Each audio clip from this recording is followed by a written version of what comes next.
தாவீது வெயிட் பண்றார். கர்த்தர் என்ன செய்கிறார்? என்னிடமாய் சாய்ந்து என் கூப்பிடுதலை கேட்டார். பயங்கரமான குழியிலும் உளையான சேற்றிலும் இருந்து அவர் என்ன செய்கிறாரா? தூக்கி எடுக்கிறார். நீ பாவத்துக்குள்ள இருக்கிற காயினே, நீ கெட்டு போய் இருக்கிற, உனக்கு ஜீவ மார்க்கத்தை நான் தெரியப்படுத்தும் போது நீ என்ன செஞ்சிருக்கணும்? தாவீத மாதிரி கூப்பிட்டு இருக்கணுமா வேண்டாமா? கர்த்தாவே என்னை விடுவித்தருளும்.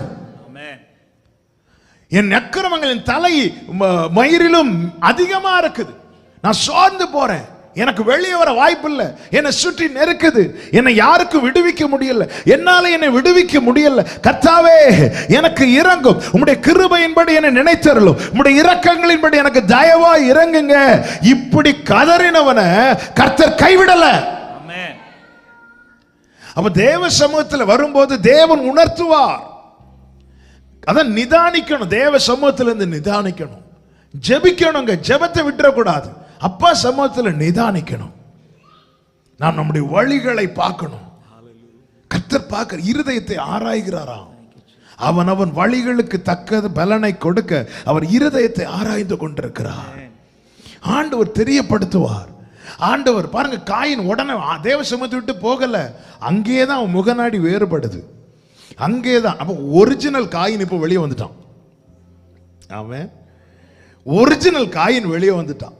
இதுக்கு முன்னாடி எந்த காயின் தான் வெளியே இருந்தான்? ஸ்தோத்திரம் ஸ்தோத்திரம், praise the Lord, hallelujah, glory glory glory. கொஞ்ச நேரத்தில் ஆண்டவர் ஒரிஜினலை வெளியே கொண்டு வந்துட்டார். ஆமென். அப்ப சமூகத்தில் ஒரிஜினல் வெளியே வரணும். என்னுடைய ஒரிஜினல் வெளியே வந்தாதான் சரி பண்ண முடியும். ஆமென். ஆண்டவர் யாக்கோப்ட்ட சொல்றாரு, என்னை விடு, நான் போறேன் நான் போறேன் நான் போறேங்கிறார். நான் விட மாட்டேன், என்னை ஆசீர்வதிக்கணும். ஆசீர்வதிக்கணுமா? நீ யாரு? ஒரிஜினலை வெளியே கொண்டு வந்தார். நான் யாக்கோபு. அதுக்கு அப்புறம் தான் ஆண்டவர் அங்க அவனை பிளஸ் பண்றார். ஆமென்.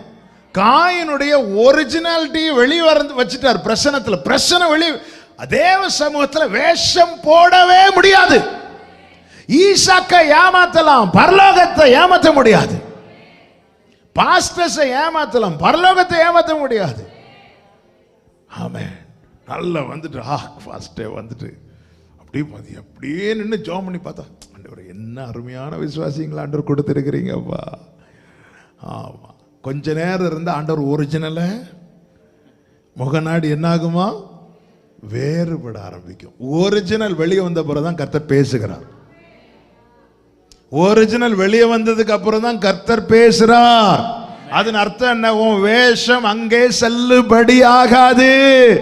நீ என்ன எப்படியோ வாழ்க்கை வாழ்ந்துட்டு பெஸ்ட கொண்டு வந்து கொடுத்தாலும், சிறந்ததை கொண்டு வந்து வச்சாலும், சத்தமா துதிச்சாலும், எவ்வளவு நேரம் ஜெபித்தாலும் வேஷம் அங்க எடுபடாது.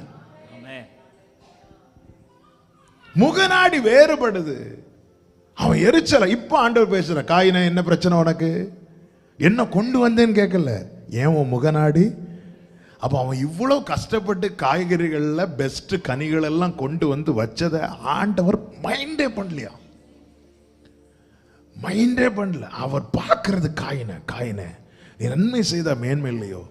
பாவம் வாசற்படியில படுத்திருக்குன்னா நீ திருப்பி போய் பாவத்துக்குள்ளதான் போக போற காயினு. உடனே காயின் என்ன பண்ணிருக்கணும்னா, என்ன கேட்டா நான் சொல்லுவேன், விட்டுறாதீங்கப்பா, விட்டுறாதீங்கப்பா. ஆமென். தாவீது அப்படிதான் அங்க கேட்டாரு. என் தலைமுடியிலும் அதிகமா இருக்குது ஆண்டவரே என் அக்கிரமங்கள், என் பாவங்கள், எனக்கு சகாயம் பண்ண தீவிரையும், என்னை விட்டுறாதீங்க, உம்முடைய இரக்கத்தின்படி என்னை நினைத்தருளும். கர்த்தர் பயங்கரமான குழியிலும் உளையான சேற்றிலிருந்து என்ன செய்தாரா? தூக்கி எடுத்தார். ஆமென். என்ன செய்தார்? தூக்கி எடுத்தார். தூக்கி எடுத்து நிறுத்துறார், உறுதிப்படுத்துறார், பாட வைக்கிறார், ட்ராக்கே மாத்திட்டாரு. அந்த தாவீது தான் சொல்றார், என் ஜெபத்தை ஏற்றுக்கொள்வார், என் ஜெபத்தை ஏற்றுக்கொள்வார். ஆமென் சொல்லுங்க. ஹல்லேலூயா. நம்முடைய ஜெபம் அவருக்கு பிரியமா இருக்கணும். ஆமென். நம்மை பார்க்கிறார் என்கிற உணர்வு தேவை. கர்த்தர் என்னை பார்க்கிறார், கர்த்தர் என்னை பார்க்கிறார்.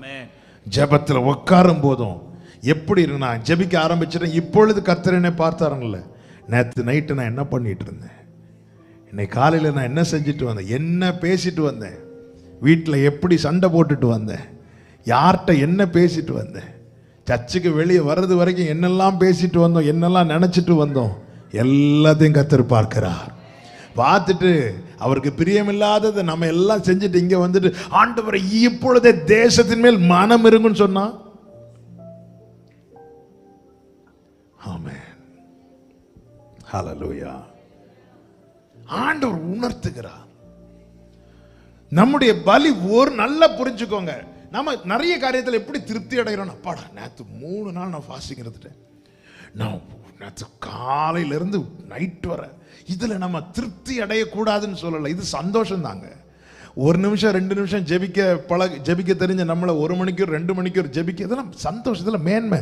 இது இன்னும் வேணும். என் ஜெபம்லாம் அதுதான். ஆண்டவரை யார் யார் எவ்வளோ நேரம் ஜெபம் பண்ணுறாங்களோ அதை விட அதிகமாக ஜெபம் பண்ண வைங்க ஆண்டவரே. இதுதான் ஜெபம். ஆனால் இந்த ஜெபம் எல்லாம் அங்கே கரெக்டாக போயிட்டு நம்ம நினைக்கும் போது அதில் இருக்கிற சந்தோஷம் அது வேற.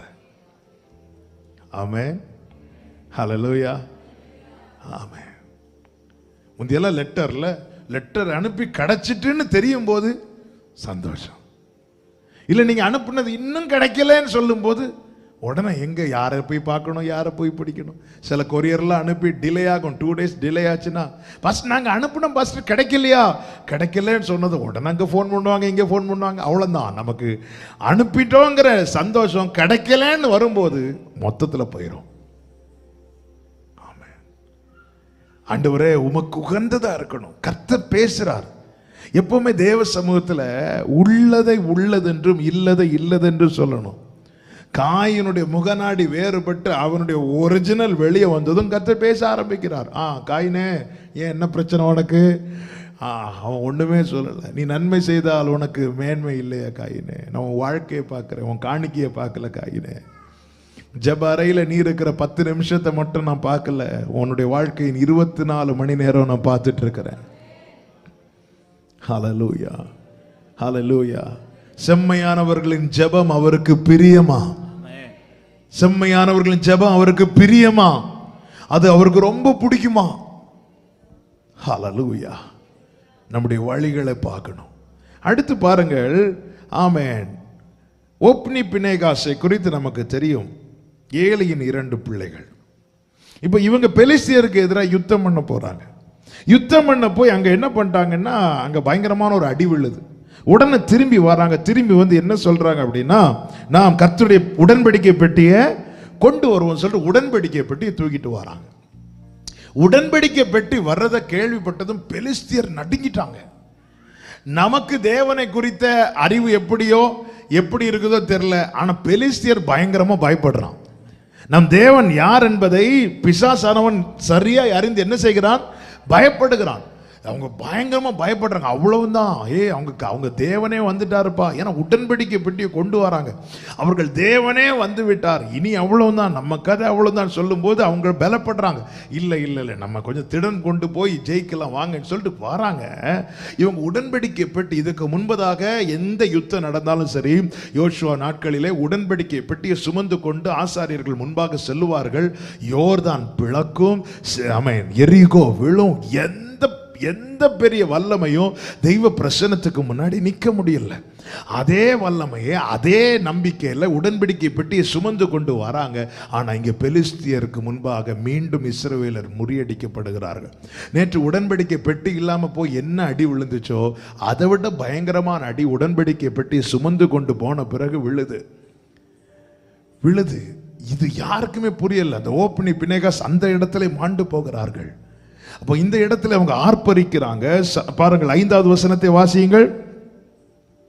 1 சாமுவேல் 4:5. கர்த்தருடைய உடன்படிக்கை பெட்டி பாளையத்துக்கு வரும்போது இஸ்ரவேலர் எல்லாரும் பூமி அதிரத்தக்கதாக மகா ஆர்ப்பரிப்பாய் சத்தமிட்டார்கள். துதி இருக்குது, பலி இருக்குது, ஆனா என்ன வெளிப்படல அப்படின்னா தேவ வல்லமை வெளிப்படல. நல்ல கவனமா கேளுங்க. உடன்படிக்கை பெட்டிக்கு வல்லமை உண்டா? உண்டு. அப்ப ஏன் வெளிப்படல? இதே உடன்படிக்கை பெட்டியை தாகோன் கோயில்ல கொண்டு வைக்கிறாங்க. வச்சது அந்த விக்கிரகம் என்ன ஆயிட்டு? கீழே விழுந்து உடைஞ்சிட்டு. ஆனா இந்த இடத்துல அந்த உடன்படிக்கை பெட்டியின் வல்லமை வெளிப்படவில்லை. ஏன் வெளிப்படவில்லைன்னா அதை தூக்குனவங்க சரியில்லை. தூக்குனவங்க சரியில்லை. ஒப்னி பினேகாஸ் உடன்படிக்கை பெட்டியின் அருகே நிற்கிறார்கள். அவர்கள் துன்மார்க்க ஜீவியத்தில் துணிந்து நடக்கிறவர்கள். துன்மார்க்கருடைய பலி கர்த்தருக்கு அருவருப்பானது. அவன் பெட்டிக்கு வல்லமை குறையல, ஆனா தூக்குனவன் சரியில்லாததுனால அந்த வல்லமை அங்கே விளங்கவில்லை. இயேசுவின் நாமத்துக்கு வல்லமை ஒரு நாளும் குறையாது. ஆனா தூக்குறவன் எப்படிப்பட்டவன் பார்க்கணும். அந்த நாமத்தை உயர்த்துறோம், பாடுறோம், துதிக்கிறோம், இயேசுவின் நாமத்தில் சொல்லி கட்டளையிடுகிறோம், இயேசுவின் நாமத்தில் சொல்லி ஜெபிக்கிறோம். வல்லமை வெளிப்படுதா? அந்த நாமத்துக்கு வல்லமை குறையாது. அந்த நாமம் தான் எல்லா நாமத்திலும் மேலான நாமம். ஆனா துன்மார்க்கருடைய பலி அவருக்கு அருவருப்பானது. இவங்க முதல்ல அடி விழுது. அடி விழுந்ததும் இவங்க என்ன செஞ்சிருக்கணும் அப்படின்னா, செகண்ட் சான்ஸ் கிடைக்குது. முதல் அடியில் ஓப்னி பினேகாஸ் தப்புறாங்க. அப்ப அந்த இடத்துலயாவது அவங்க உணர்ந்து இருக்கணுமா வேண்டாமா? இல்ல. அவங்க என்ன நினைச்சிட்டாங்க? அதுதான் பெட்டி இருக்குல்ல, உடன்படிக்கை பெட்டிக்கு முன்னாடி நல்ல சத்தமா ஆர்ப்பரிச்சா ஆண்டவர் ஜெயத்தை தந்துருவார்னு நினைக்கிறாங்க. ஆர்ப்பரித்து ஜெயம் கிடைத்தது யோசுவா நாட்களில். ஆனா அவங்க அந்த ஒரு நாள் கொண்டாட்டம் அல்ல, அவங்க வாழ்க்கை அதுக்காக ஆயத்தமாக்கப்பட்டது. ஆயத்தமாகி ஆயத்தமாகி ஆயத்தமாகி கர்த்தர் காண்பித்த பிரகாரம் நடந்து உடன்படிக்கை பெட்டி முன்பதாக, உடன்படிக்கை பெட்டி எப்போ எழுமோ எப்போ போகும் அதுவரை வெயிட் பண்ணுவாங்க. தங்கள் இஷ்டப்படி நடத்த மாட்டாங்க, அவர் இஷ்டப்படி நடப்பாங்க. அப்படி நடந்தவர்கள் ஆர்ப்பரித்தால் ஜெயம் உண்டு. கர்த்தருடைய வல்லமை வெளிப்பட்டது.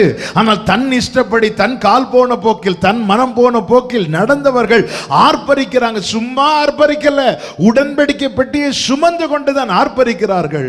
ஆனால் பெலிஸ்தியரின் கைதான் வாங்குச்சு.